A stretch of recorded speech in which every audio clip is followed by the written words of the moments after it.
I'm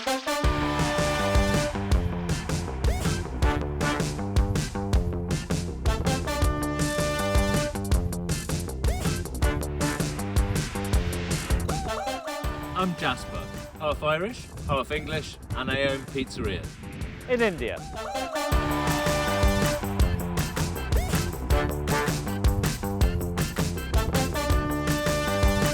I'm crazy about India, and I'm crazy about pizza, and we're arranging their marriage. Welcome to the great Indian pizza adventure.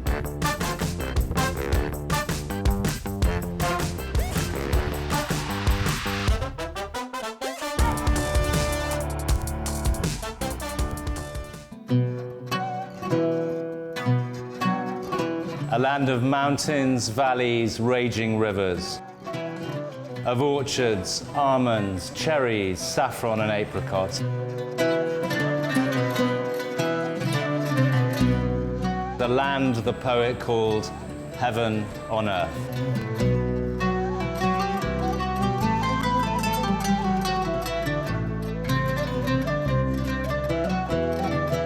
But could the poet imagine a Kashmiri pizza? Stay tuned and find out on the great Indian pizza adventure. I've said it before, and I'll say it again. The best cooking is home cooking. So I'm starting my journey having a meal with a wonderfully talented Kashmiri family, the Kilams.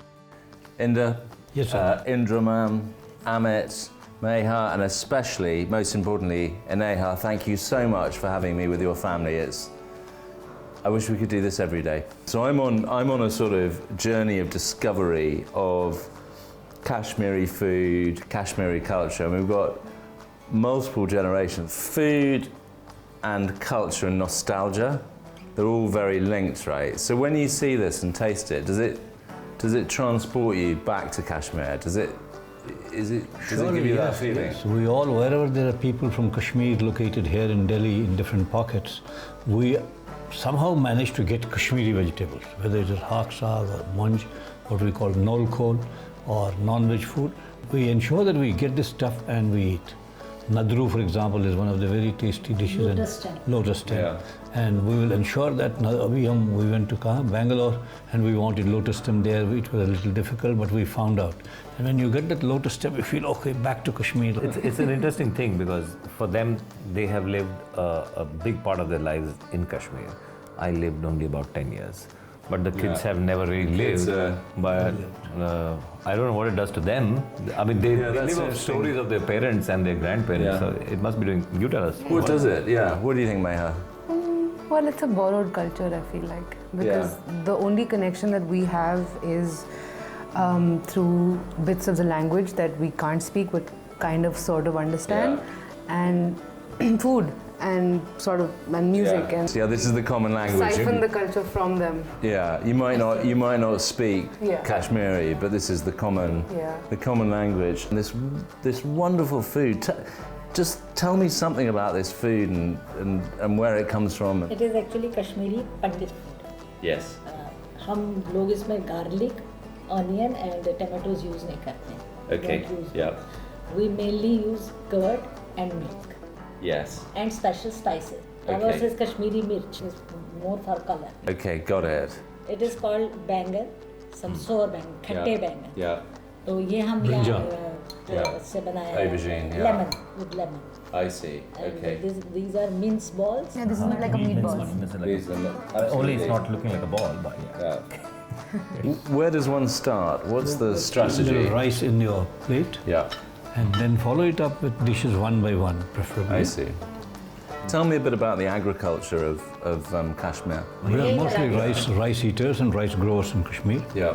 And we would not eat chapati, the wheat. Only rice was the staple food in Kashmir, both for Muslims and for Hindus. And according to the different seasons, we would enjoy different kind of leafy vegetables. How does fish? Is fish a feature of? Not a regular food, but surely occasionally fish is liked. Both fried and cooked. For leafy vegetables, we use one spice. Which one? That is a special spice, that gur masala, tikki masala. Oh, you kept them ready here. हमारे mother and mother in law तो वो तो घर में ही बनाते थे. अभी तो हम मार्केट से लेके आते हैं. We use it green leafy vegetables में ये जरूर जाता है. You take a part of it? Oh, Yes, part of it. you just take a part. We make it powder. Then It's almost like a stock cube. It's, yeah. What an amazing thing. Can I make this smell? God, it's beautiful, isn't it? It's a beautiful colour.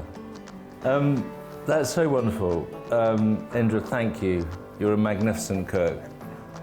You're a lucky man. Yeah, I am. And great. Amethyst, thank you so much for bringing everybody together. Mahi, wonderful. Naya, we're so happy to meet you. Right, maybe we can teach you a Kashmiri song since I know that you wanted to be a singer. I should never have told you this, but I would love to hear some Kashmiri singing. Tulhama Roshe Roshe Madno Tulhama Tulhama Roshe Roshe Wallo Myai Madhe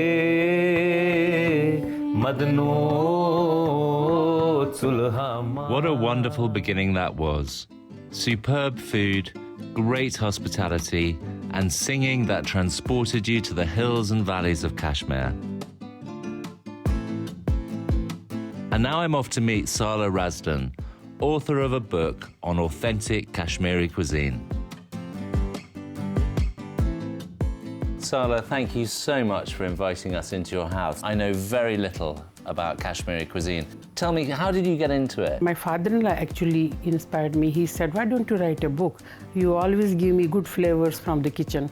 So I gave it a thought and started jotting down then recipes with my hand.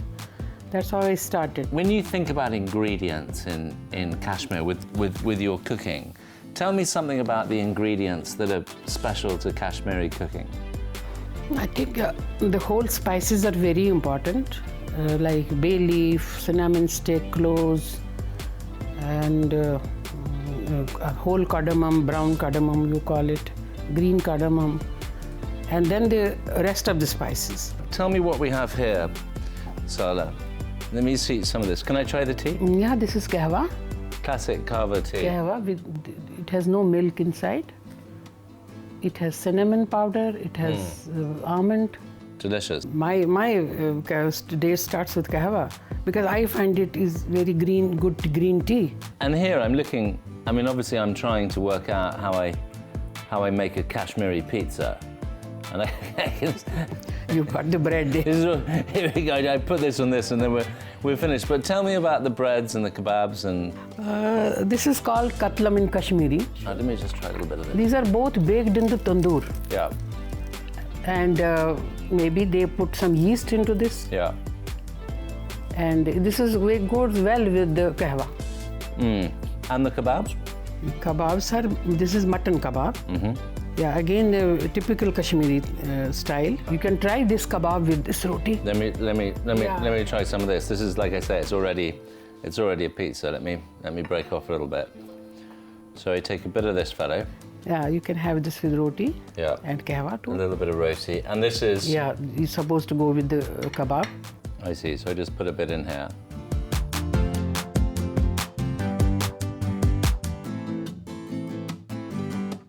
Let's talk a little bit about the Kashmiri Pandits.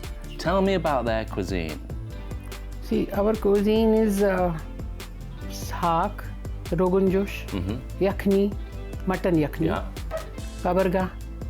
They call it tabak mas, we call it kabarga. Basically, it's the same thing. It's the same thing. The mutton is from the breast of the lamb, but they cook it differently, I cook it differently. Okay. We boil it in the milk, and they cook it in the water. Okay. But both are good. In vegetarian, it's saag, dum aloo, khate bangan, and Okay, and talking about, so Kashmir is so beautiful, but Does the food and cuisine vary in the north, south, east, and west? Is it very different depending on where you go? Bit, yes, it is like Srinagar Valley.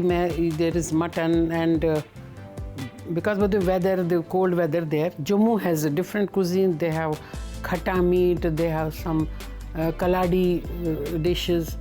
So is Ladakh. They come into the same region. So Ladakh has butter tea. Ah, okay. Very famous butter tea they have. Momos come from that. From the between Tibetan Jammu, influence. Ladakh, and Valley. This is the difference. Some big differences. This is fantastic. It really is fantastic. It's so nice to be in your house as well. This is like a taste of Kashmir in the middle of Delhi. It is. It's interesting, right? It feels like I'm very much looking forward to learning more from you. Congratulations on your book. Congratulations on your delicious food, and congratulations on all these wonderful, famous people that come and eat your food. Thank you. Thank you, man. Okay? Thank you. All right.